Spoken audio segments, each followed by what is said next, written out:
আমি বলতে চাই, আজকের এই রংপুরের সমাবেশ প্রমাণ করে আগামী দিনে রংপুর বিভাগের যে 33টা আসন রয়েছে, এই 33টা আসনে ইসলামপন্থীদের হাতে চলে যাচ্ছে। কথা ঠিক কিনা বন্ধুগণ? আজকের উপস্থিতি আমরা সকলকে স্মরণ করে দিতে চাই, এই রংপুরের মাটিতে সর্বপ্রথম শহীদ আবু সাঈদ তার বুক উঁচু করে যেভাবে স্বৈর শাসনের বিরুদ্ধে অবস্থান গ্রহণ করেছে, আমরা কি চাই না শহীদ আবু সাঈদের আত্মা শান্তি পাক? সংগ্রামী সাথী বন্ধুগণ, যদি তাই হয়ে থাকে, আর কোন টেন্ডারবাজ, কোন চাঁদাবাজকে আমরা আগামীর বাংলাদেশে ক্ষমতায় দেখতে চাই না। কথা ঠিক না?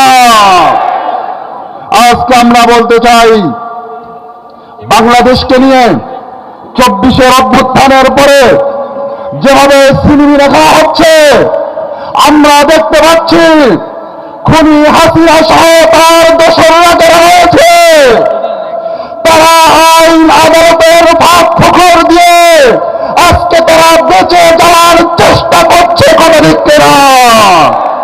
এবং একটা দল তাদেরকে যেভাবে সরকার দিচ্ছে, আমরা আজকে এই সমাবেশ থেকে স্পষ্ট বলছি, আগামীর বাংলাদেশ হবে ইসলামের বাংলাদেশ ইনশাআল্লাহ।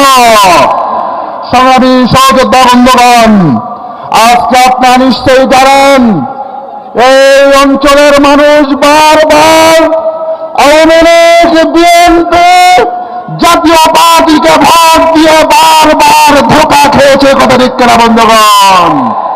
আমাদের এই রংপুরের দিকে তাকানোর কেউ নাই। রংপুর সিটি কর্পোরেশনে কোনো বরাদ্দ দেওয়া হয় না। আমরা আজকের এই প্রোগ্রাম থেকে রংপুরবাসীর পক্ষ থেকে প্রধান উপদেষ্টাকে বলতে চাই, রংপুর দিয়েই কিন্তু আপনারা উপদেষ্টা হয়েছেন। কথা ঠিক কিনা?